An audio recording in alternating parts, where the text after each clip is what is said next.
And a scholar, intellectual giants in the pool of mental midgets and a connoisseur of fine haberdasheries. Now, people, some of you know me from this movie called House Party 3. I played Showbo. Some of you know me from a show called Martin. I played Gina's boss. The little girls here, if you've watched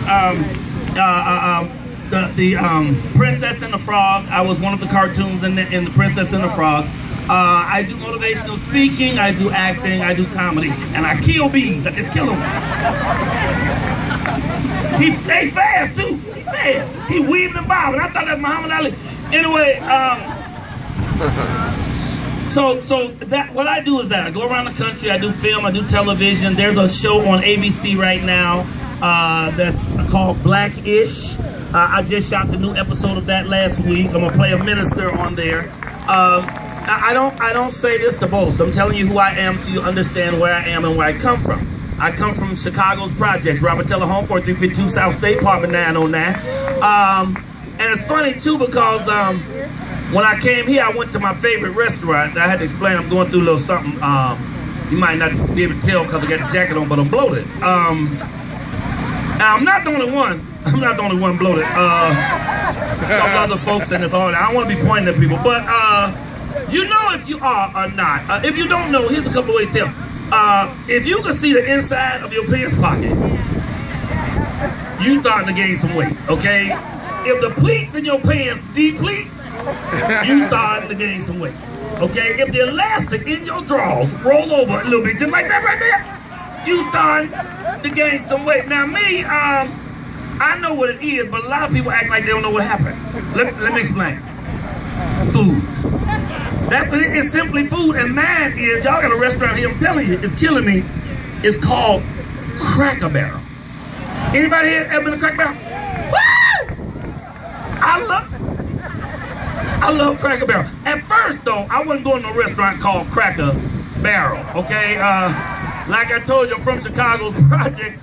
We don't really mess around with no crackers. And a whole barrel full of crackers, that's a lot of crackers. You know, so when they said, we going to Cracker Barrel, I said, I ain't going to no Cracker Barrel. They said, yes, we are. I said, I'm not going to the Cracker Barrel. Because I figure like this, if they call it Cracker Barrel, it's probably going to be a bunch of white folk saying negative stuff about the black folk. It's the opposite.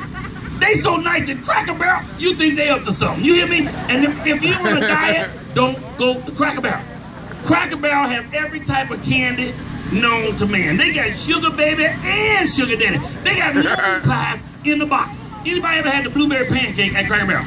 Woo! Look out. The blueberries are so plump and juicy, the juice just squeak in your mouth. And the pancake's so light and fluffy, they got to put syrup on them to keep them from floating to the ceiling. You hear me? So Cracker Barrel has messed up my weight, but I went there. I'm just letting y'all know I spent some money in this town. I'm gonna start in a minute. Hold up. Okay, I noticed I didn't get a sash. I didn't want to say nothing, but everybody else got a sash. Now, if you're gonna read all that stuff, I got a sash coming. I want a sash. No, I don't. Don't take off your sash. You about to see, white folks are so giving. They're like a sash. I'm joking. I don't want no sash. My mama what? Oh, you had 10 years to get the sash? I ain't got but 5 more years to go. I bet you I'll be back here getting it. All right. Now, you understand, man. The National Council for Alcohol, y'all who brought me here, the folks who brought me, the great Carl Diabro, who brought me here, him and his group. Now, am I pronouncing it right? What is it? Diabro. Carl Diabro. It sounds like something you get on the side of your foot, don't it? I had a big old Diablo. It hurt, and I rubbed the salve on that thing, and it hurt. Anybody even old enough to remember salve? I'm just making that up. Okay. So I thank the folks who brought me. I just want to make sure I thank everybody. Detroit, of course, I thank this city of Detroit, which is magnificent, and I'm loving how y'all coming back. You know, y'all bringing this thing together down here. I love that. Recovery month. I just wanted to say I'm an addict. So September might be recovery month for y'all, but every month is recovery month for me. Every month, every day, you know. That's how they kill me when they say they got Black History Month. I got Black History every month, okay? And if I was only gonna have 1 month, it wouldn't be February. It wouldn't be the shortest doggone month. My month would have 38, 39 days in it if I was gonna pick a month. Bald head dude, can you slide a little bit to your right? Yeah, that glare coming off your head is killing me. No, I'm just joking. I'm joking. And of course, I want to thank Dr. Jones. Now, let me tell you my thing. My mission, I'm gonna tell you how I went through what happened. I started out in Chicago as an actor and a comedian, and then I started doing comedy, and I started making money right away. And then I went to this place in California, Los Angeles, called Venice Beach. I did 9 years of comedy on Venice Beach. Every weekend, I did 5 one-hour shows from noon until 5 p.m. I do 40 minutes of comedy and 20 minutes of getting my money, and it was very lucrative. And all of a sudden, I found myself having more money than purpose. You know, I just had so much money. I didn't owe nobody, and that's when I got to experiment. One day I took this rock, and I said, I wonder what would happen if I dropped this on this hot piece of glass. And anyway, 20 years later, I'm trying to recover from all of that. We all have different stories that got us out there, that made us start, that made us try it. Those stories are important so we know where we came from. But the real important story is our future story.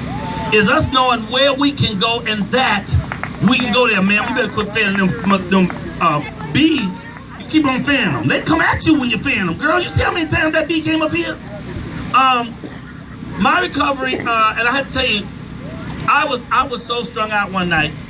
It was like 3:30 in the morning, and I was there. I was at the house. I'd been out getting high all night. My eyes were rolling all around my head. I was sweating like R. Kelly in the playground, and I was like, you know what? I don't want to do this anymore. And I picked up a phone and I called CA, Cocaine Anonymous. And a gentleman there told me where the meeting was in California. So I went to the meeting, and I got in the meeting, and it helped me. And for months, I went along with it, but I didn't really follow the program. You know, you want to follow the program and follow the steps. That's going to keep you on the program. That'll keep you on point, right? I wasn't doing that. So about 8 months later, I was back in the street again, getting high again, right back where I started. And there it was, 3:30 in the morning. And I was back at my house again, same way, sweating, you know, mad at myself, hating myself.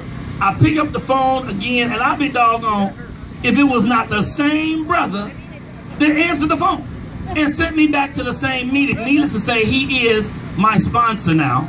You know, if you can get a sponsor, you want a sponsor. If you don't want a sponsor, get yourself an accountability manager. That could be anybody. That could